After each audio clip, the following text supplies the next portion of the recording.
Hello everyone, my name is Nolan Brewer, and welcome to Artist Corner. I'm your host, and today I'm joined by Lilavois. Hello. He's a musician, songwriter, and producer from Seattle. You're part of London Bridge Studios. That's right. And yeah, he's done a lot. I have been on the board of governors for the Recording Academy. I've been our chapter president, and I've also been on the board of trustees for the Recording Academy, on top of, a lot of other just great committees and ways I've been involved with that. Cool. Thanks for joining us. Of course, yeah. Do you have any musical background, and does that help you at all with production?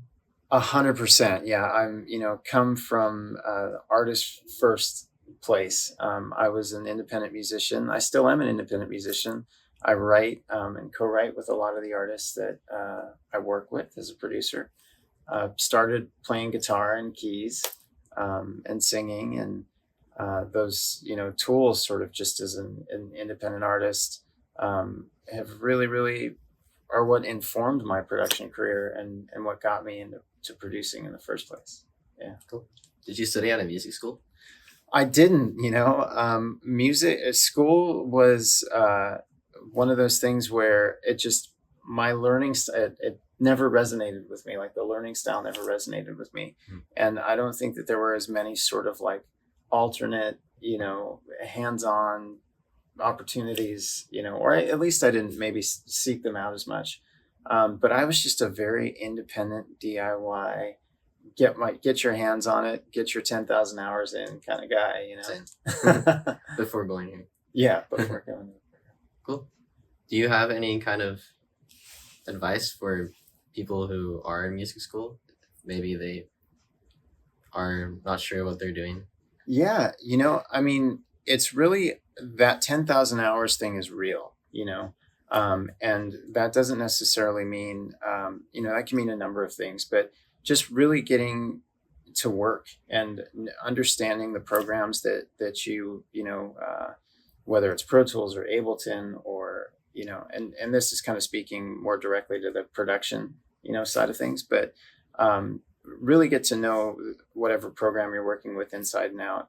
And then, I always tell folks, it's like when you're starting out, you want to look at the full gamut of things that are available to you. What are all of the different areas of focus that you might be able to be a part of?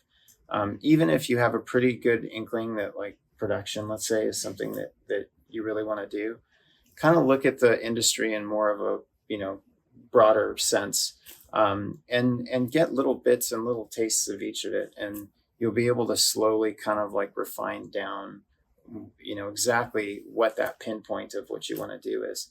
But there's so many different opportunities out in the industry that maybe you may not know are available to you yet, or, as technology changes and as the industry changes, there are going to be a lot of just different sort of, stems of our industry. So I'd say keep an open mind, put in your 10,000 hours, be kind always, and enjoy the ride, enjoy the journey.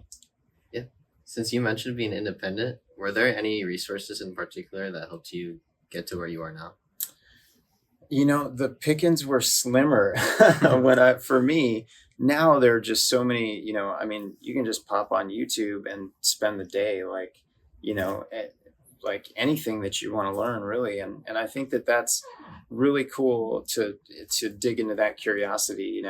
One of the things I used to do, there was this series called Classic Albums, and that was all on, DVD, but like it went song by song into the sort of broke down the process. And there's a tremendous amount of master classes and things like that, without naming any brands, that exist out there. Just such a wealth of resources. So yeah, I'd say, like pick something fun, like, any sort of topic and just dive in. Are there any main differences from the LA and Seattle music scene? Vast differences, but at the same time, a lot of similarities, and I think that one of the things that's most important is that there's this Crowded House line, Neil Finn, everywhere you go, you always take the weather with you. And I think that that's an important thing to, realize as you navigate different aspects of your career, that really intrinsically it starts with you and who you are. So what you bring to the community and to the scene, is really is what is going to be where your focus should be, and what's going to really generate, your experience in that scene.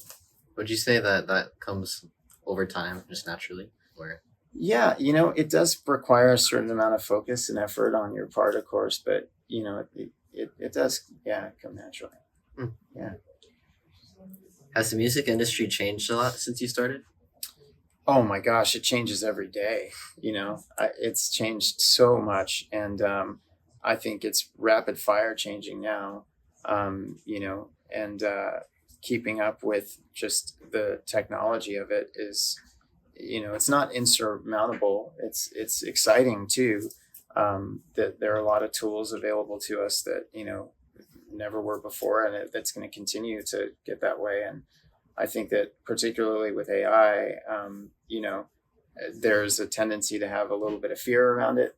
But the truth is, I would treat it like any other thing that you're studying in education. I'd really, instead of being afraid of it, really, really lean into and start educating yourself on the tools, because they're happening, and they're happening rapid fire. Yeah. What's an AI that you think is most useful for musicians, Well, if there are any? it's always existed in some capacity, in the sense that, like, you could call autotune AI, and I think those are the things that are interesting to me, are like, what are the tools that are truly going to make our lives as creators a little more, that are not replace human creation. Nothing can replace human creation. But what are the tools that are going to be able to help us get more efficient at being music creators, and expand our ideas and expand our curiosities. Those are the things that are, like, exciting to me about AI. Yeah, I think personally there's no reason to fear it because it's all human based in music. Yeah, I agree. I agree. What do you love about the music scene in Seattle? I love the community in Seattle. I think that there are some beautiful parallels, to out here in Hawaii, and there is, it just really, small scene, but at the same time, everybody has each other's back on sort of the expansion. There's not the level of competitiveness that I think I witnessed in LA, and especially like when I was younger, it was like very, very cutthroat being in bands, and very competitive. And I've heard that about a lot of other East Coast scenes where, there's less cooperation. But it's very beautiful to just see artists support each other in Seattle, and out here as well. Yeah. Are there any other places you've gone to that might be similar? To Seattle and Hawaii.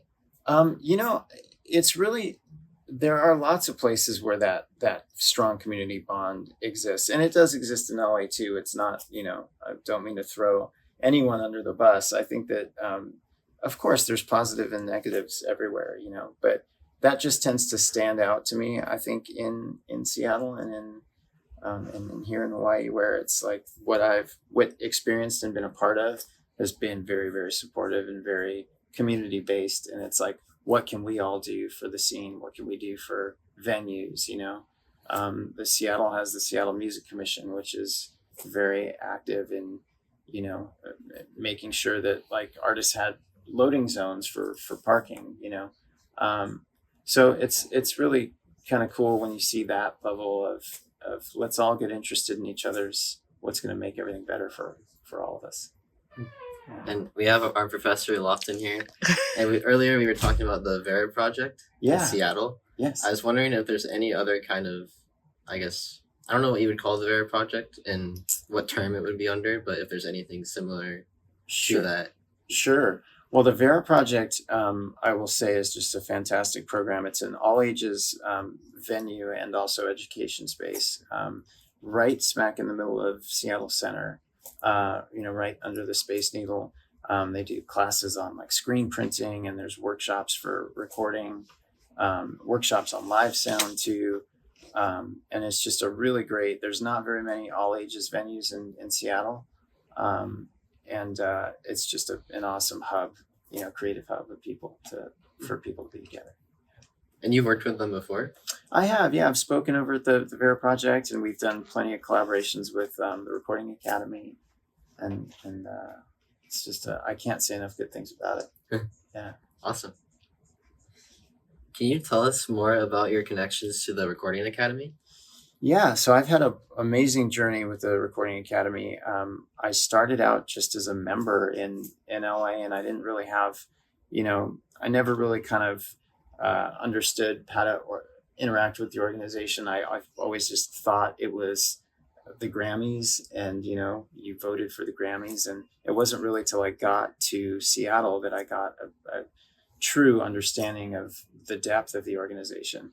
And I had a friend who got me involved, told me that I should be, apply to be on the local board and you kind of go through a voting process there. All of the members in the region vote on a board of governors. And that was my first introduction to the board of governors there. And I just started learning more and more about the organization. Music Cares is an aspect of the Recording Academy, that helps with musicians and anyone in the music industry who might have any critical medical issues or substance abuse and any kind of crisis. And that blew my mind. It was like, wow, it's really incredible that this organization, exists in parallel to the Recording Academy, where you didn't have to be a member, but they were just there to support, musicians. And so as I got more and more involved in the board on the local level, I got interested in what it would look like to run for what's called the Board of Trustees. And that is basically representatives from each of the individual chapters elect, a trustee to represent them on the national level. And the board is made up of folks from all over the country. And so I went from, a governor in the local chapter to the president of the chapter, and then eventually trustee.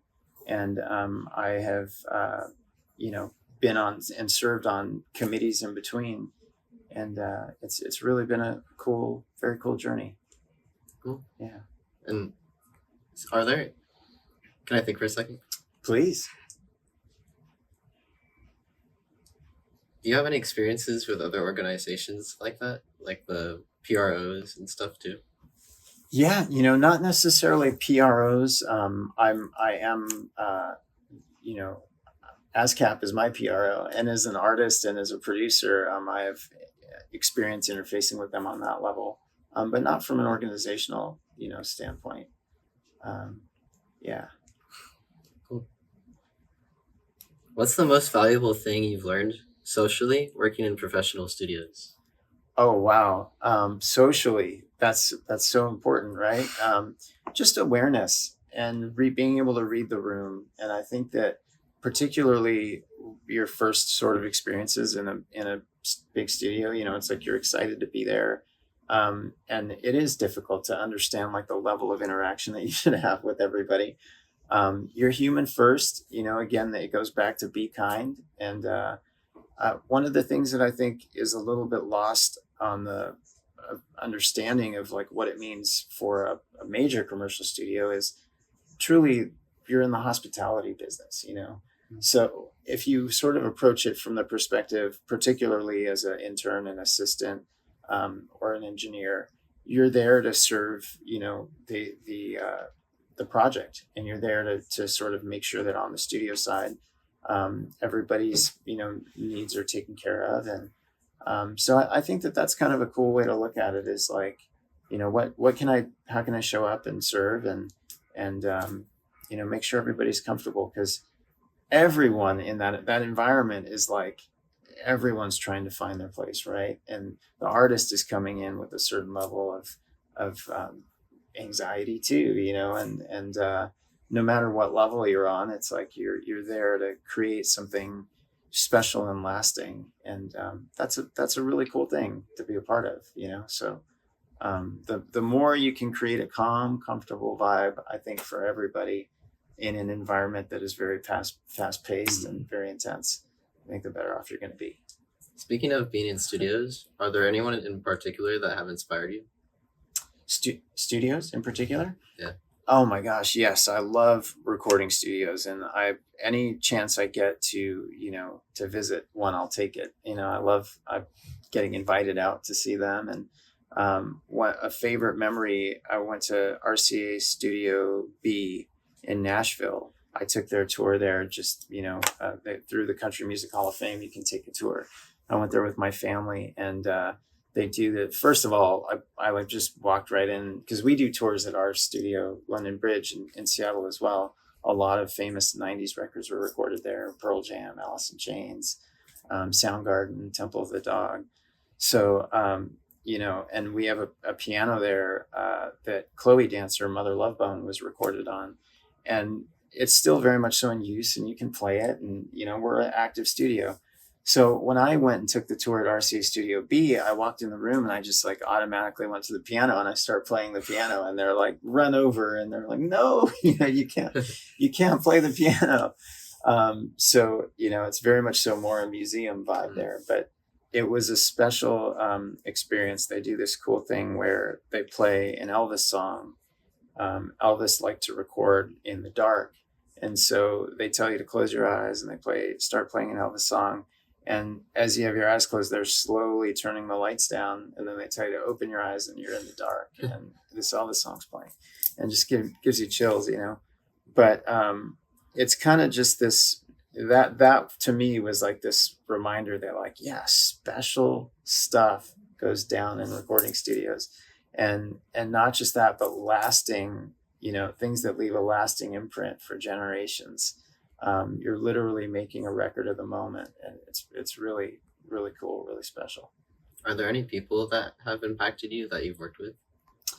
Every individual I work with impacts me on some level. I truly believe this is an energy exchange, that we're part of, and I'm just very grateful. I feel lucky to be able to do it, and blessed in every encounter. And then there's a lesson in every encounter too, so even when a session isn't going quite how you imagined, or maybe, I think there's still something of value there, and there's still something to be learned. More producers nowadays are starting to listen to less music. What do you think about this? I'm so guilty of this. It's crazy. But it's, it makes sense. It's like you spend that amount of time working on music and actively in a room. It's like you do need breaks, and you do need to, protect your hearing too. And there's inspiration everywhere. That's the other thing too, is, it's like when I'm here and I have the luxury of working at a place like Island Sound, it's like I make sure I'm up extra early so that I have 2 hours to make sure my feet are in the ground, and in the sand, and then I get in the water, and then I'm able to really, really center myself before entering that experience. It's like I feel very, very blessed to be able to do that. So it's things like that. But to answer your question, also, there are dedicated, one way around that are dedicated listening times too, so this is, my handiest tool. I'm definitely keeping like an active list of when people say, hey, have you heard this? Or, my daughters, I'm paying attention to what they're listening to, and I'm carving out time to actively listen as well. But I'm super guilty of either driving home in silence or to a podcast. Are you using streaming services? I use Apple Music. I'm no longer on Spotify. My heart won't let me do it. Tidal, I use for listening for the Recording Academy, just because their playback is lossless. So you're able to hear, very, very high quality stuff there. What are your thoughts on the impact that streaming has had on music over the years? I'm a little frustrated that the music industry tends to be behind on these things. I think that artists really suffered, and that artists, rights really suffered as a result of streaming. And there's that. I understand the worrisome side of AI in terms of like when you're not ahead of something and you're just excited about it, it kind of like catches up to you in that way. So I am definitely frustrated by, I think artists should be paid a whole heck of a lot more per stream and for the music that they're putting out there. But as a technology as a whole, I mean, I love it. I utilize it and I think it's great. And to be able to, have it at your fingertips and search for anything you want to listen to is fantastic. I just wish that artists were paid better for the material that they have out there. Do you listen to actual records then? Do you have a record player and stuff? I do have a record player. My favorite record store in Seattle, Easy Street Records. I keep, I make sure they stick around. Yeah, most definitely. What rules do you live by to make sure your studio session goes well? We already covered be kind, and I try and, slow myself down. It's like, I know the tendency is to show up and have a cup of coffee and like, get to work. But I do my best to kind of like slow everything down in an environment that can be so fast paced and so intense. I think to be the calm in the storm is definitely a mantra for me on every session. And I just, I try and catch myself whenever I'm guilty of doing that. So take a lot of breaks. Yeah, take a lot of breaks and, just slow down. Like look at the whole room, the whole picture, you can get very like, it's kind of like when you look at a patch bay, right? You look at a patch bay and you see all these wires and you're just like, oh my God, this is so stressful. Like, what is all that? But when you really break it down, it's like, okay, this is makes perfect sense. This goes to this. It's just a signal flow, but it takes slowing down and like really, looking at it to feel that way about it. With most things, it takes time. Most things, it takes time. And in my experience, the more you rush, the more you kind of feel that like sort of anxiety, and you get, you just kind of get the cortisol going even more. So it's like, take a breath, take a break, and communicate with everybody. Like if you need 15 minutes to figure something out, just communicate it with someone. That's so much better than trying to have them not figure it out, or like, thinking that you can get around it, or being afraid of what someone else is going to think or say about it. It's like, just slow down, communicate, be honest. That's going to go a really long way. Yeah. Honesty is the best policy. Always, always, always, always. I would, as a studio owner, I would much prefer that than say a ribbon mic getting blown up because somebody doesn't understand that phantom power, does that. So, honesty is always the best policy. Did people start treating you differently once you quote unquote made it? Oh man, I made it is not a thing, right? That's it's why like, I put it in quotes. Yeah. Yeah, I get up and I go to work every day. That's Leonard Cohen was a huge influence in that for me in terms of someone who I thought, talk about made it, like such a poet. I remember seeing this quote where he's like, if you want to be this thing that's called a writer, you got to go to work every day. And that's just how I feel about it. It's part of, it's a calling. It's all of the many aspects of it, for me. So, but also it's who you are. It's like we were talking in the beginning about bringing yourself, everywhere you go, you always bring the weather with you, And so it's the same thing. It's sort of like, stay rooted in who you are, and just work on that every day. Every day in every way, I get a little bit better. Yeah. Would you say that being present in the moment is really important for artists? Incredibly important. It's important for everybody involved. If you're a tech, it's important. If you're, it's like you, no matter what, on every level, it's important. To be present and to be in the moment. I feel like nowadays with phones and stuff, it's become a lot harder. It has become a lot harder, and I think you at least need to keep your finger on the pulse of more things, because I do understand also within the context of a session, I've been there before where like, I know I need to keep one eye on this, and I also need to make sure I'm present here, because maybe it's an exceptionally busy day. But I do my best to try and schedule my time in my life so that I can devote attention to, to what I'm scheduling out. So if I know I have a session, the other, do not disturb has been really, really great. I have that on right now. Wonderful. Those reply alerts, those go a long way. First time I received one of those, and a friend put their thing on that they were driving, and I was like, this is brilliant. I love this. Our whole lives should operate this way, like, yeah, meditating, leave me alone. Yeah. I wanted to ask you more about the Grammy nomination, because I mentioned that at the beginning of this. Yeah, so I'm not Grammy nominated. I've never been nominated for a Grammy. Yeah, but you were on the Billboard charts. I was, yes. My first top 10 Billboard hit was with an artist, Aaron Jones.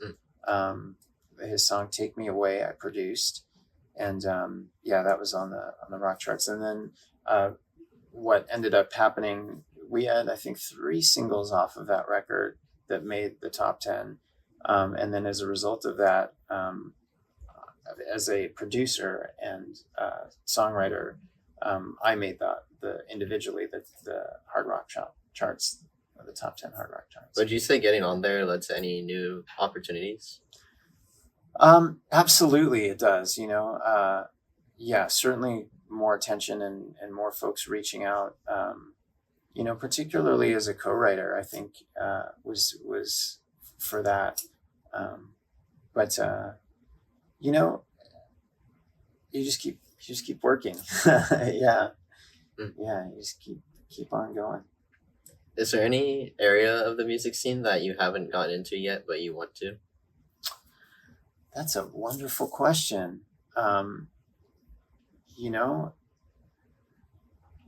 I think that I don't want to say I've done it all, because I certainly have not done it all. But I went through that process I described earlier, that I recommend, younger folks coming into the industry do, which is like a little bit of everything at the onset. I was telling a colleague yesterday, I helped, put on this free festival back in Los Angeles and Pasadena called Make Music Pasadena. And I curated the whole festival, and I became a talent buyer. And that was like my first experience, calling up booking agents and like negotiating booking fees. And I had no idea how that world worked, but I just kind of plunged myself into it. And it's given me, it informed me to then the artists that I was producing and working with, I had who had maybe didn't have as much experience in an area like that. I was able to like at least, have a conversation with them about what that world looked like, So I think educating yourself on all of the different aspects of the industry is super important. As far as like where I'm headed next in uncharted, territory, I definitely enjoy bringing all these different worlds together. Having the studio in Seattle, being part of that historic foundation at London Bridge. Now doing a lot of work here with Island Sound, and through all of my experience at the Recording Academy and all of my experience over the years, both mentoring and teaching and speaking.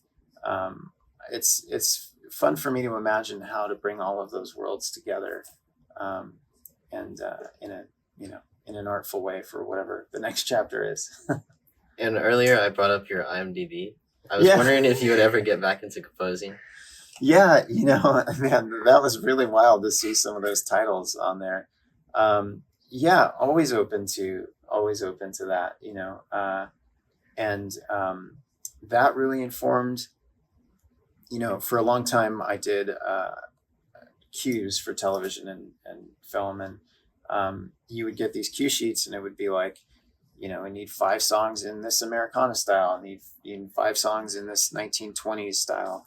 And what it did for me as a producer is it made me stretch and like really try and create those sounds, and as organically as I could. There wasn't like typing that into AI as a prompt and having it kick it out. It was like literally, how do I make this sound like it was recorded in 1920, And so I spent a lot of time stretching and learning how to create those sounds out of nowhere. And that, really informed when I started working more with artists, and we're sitting there dreaming up what their record's going to sound like. It's like I had all these tools in my toolbox, in my creative toolbox, where I could be like, on this part, let's make it sound like this 1920s oboe part, because I had figured that out. So, and now that's a cool sample in this, in this indie rock thing. So, yeah. And I don't think I asked, but how long have you been making music for? Oh my gosh, I started, as a teenager. Yeah, I really got into my first bands were 16, 17 years old. And I was just the kid who, hell or high water, would pick up the phone. And I grew up in Southern California, San Gabriel, Pasadena area of Los Angeles. And, there's a lot of intimidating places out there, the Whiskey, the Roxy, these places on the Sunset Strip in Hollywood. But we were just sort of fearless, and we'd call them up, and we would not stop calling them up until we played there.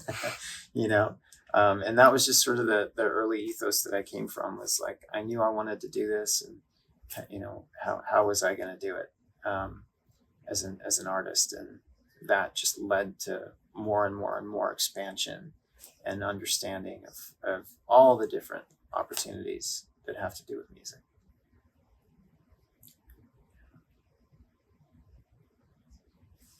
How did you secure your role at London Bridge? London Bridge was a trip. There's those moments in your life where, unplanned things can be very significant. And I was a touring artist. I was in a band called The Days in Between. And we were on our way up to Canada on a little indie DIY tour. And we're knuckleheads. We didn't have our work permits together or anything like that. So not only did we get stopped at the border, and this goes back to honesty, always be honest. Not only did we get stopped at the border, but we kind of were like, we're not playing shows there, and we're not, So this is MySpace days, to date myself. And so they just go on our MySpace page and they're like, dude, you guys have 30, dates that you're playing in Canada. So they banned us from Canada for a year, going back in there for a year. We went back down to Seattle with our tail between our legs, just kind of scrambling for gigs. And I remembered this place from liner notes called London Bridge. And same type of thing. I worked up the courage to call them up and to see what it would look like to, do some recording there. And as fate would have it, the studio had just changed hands. And I was my band was literally the first client for London Bridge 2.0. And that really kicked off, a decade-long sort of relationship with the studio.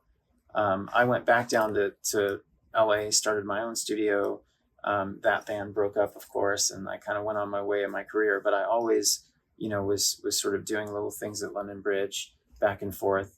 And my now partner, Jeff Ott, at one point, he was coming down to Los Angeles to my studio during Grammy time and things like that. And at one point he was just like, I really love what you're doing down here. I really think you would be of value, as part of the team at London Bridge. And I was saying, I really love it out there. And obviously the studio means so much to me historically. And, it needed some TLC. It really needed a third breath of life.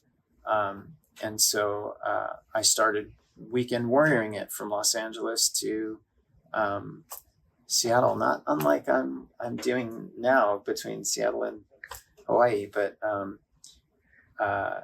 and I started just going back and forth and putting a plan together, to what did the next 10 years of London Bridge look like, and before I knew it, my daughter was going into first grade, and it was decision time whether I was going to stay in LA or I was going to move up to Seattle full time, and made the jump and haven't looked back.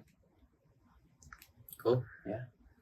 Well, I think I don't have any more questions unless anyone else. We have some people around. I had a question. Nice to meet you. Good to meet you too. Were there anybody that you were able to teach that had no experience but came out, sort of at the end with a lot of experience? Most definitely. I think there are, the hope is, right, that no matter what you're able to provide an environment where someone can take away something of value, and I have just a personal rule where anyone who asks me to shadow a session and that shows they're serious about it and follows up, I let them in on my sessions. It's just a personal value and mantra. And then I tell them to bring a notebook and take analog notes so it doesn't look like you're on your phone. Take analog notes, and then after the fact, I'll answer any questions. And then from there, I'm like, the more interested that, the more I can see somebody is really in this to be in this, then the more time I'm willing to, invest in them, because it's part of my ethos and very, very important to me. Our current house engineer at London Bridge, Maggie Leisha, is fantastic. She was a Grammy U mentee of mine, and Maggie was very much embodied what I was talking about. She showed up, she followed up with me.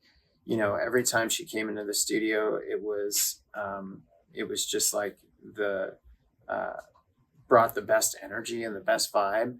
Knew when to hang back, but also knew when to ask someone about their day, because that's an art too, is to be able to read the room.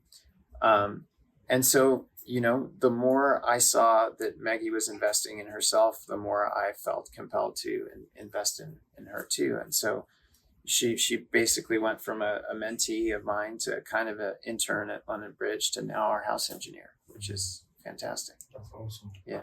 Thank you. Yeah. Got a question? My name's Andrew. Hi. I don't know if Wonderful you to meet you. mentioned. Nice to meet you. I don't know if you mentioned. I think you mentioned a little bit about like your day. Can you describe like a typical day that you Yes. have?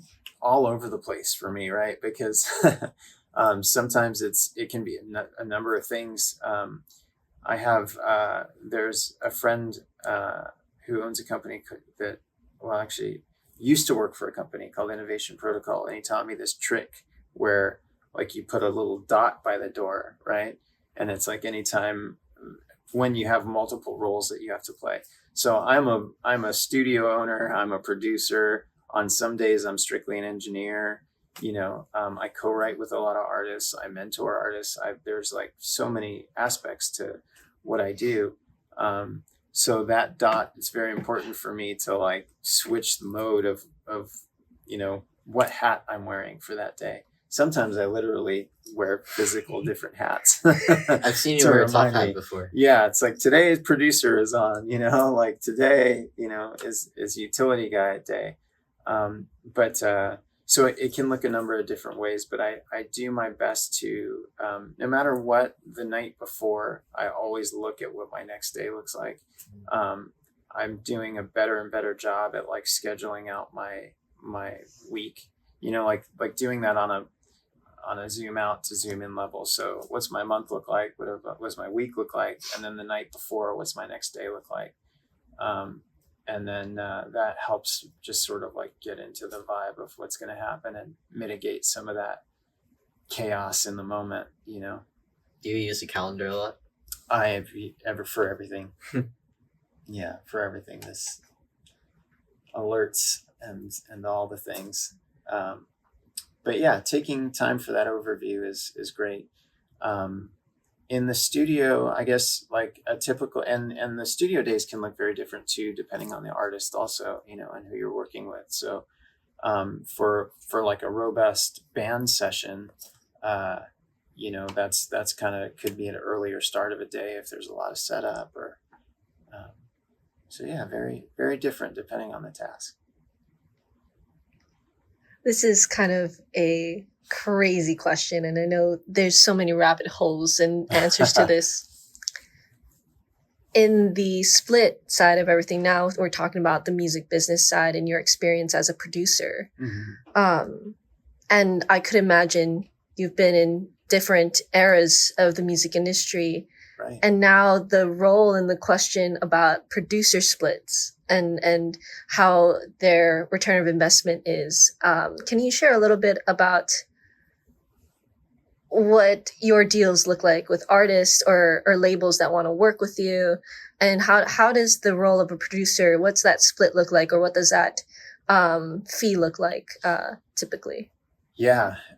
I mean, again, it ever changing, right? Like Yes. The landscape is ever changing. And I think that, for me early on, some of the, not direct mentors, but like the people that I sort of looked to in the industry had a certain opinion about a producer, and like, the producer is this all encompassing thing and is already, like getting a producer fee. So because they have some input on the arrangement, they shouldn't be getting writer's credit, or they shouldn't be getting, I mean, that was of a certain era, and budgets were of a certain size, and a producer fee was of a certain size, and the role was different. Now I think that there really are so many different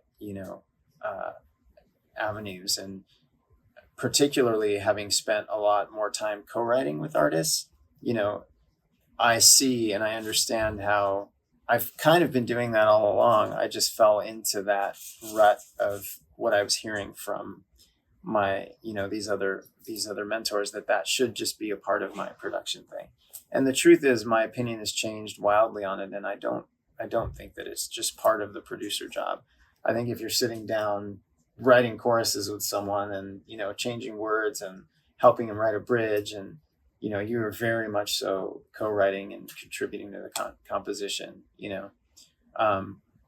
However, the other side of that, I don't feel like a producer walks in the room and is like, you should say my instead of mine, like is suddenly a co-writer. Like, that's come on. So, but the best advice I can give is to figure it all out in advance. It goes back to the honesty thing and also speaking up thing. I've never seen a situation, or I shouldn't say never. I rarely see a situation that goes bad or south when everything is like predefined in the beginning, and where honest conversations are had about what everybody's role is going to be, what splits are going to be. It's when you save it for later, or you say we'll figure it out, that it always goes south.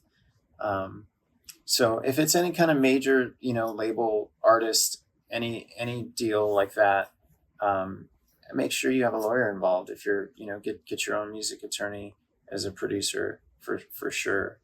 But there are like lots and lots of great resources out there too, to just see what kind of like the typical deals and stuff like that look like.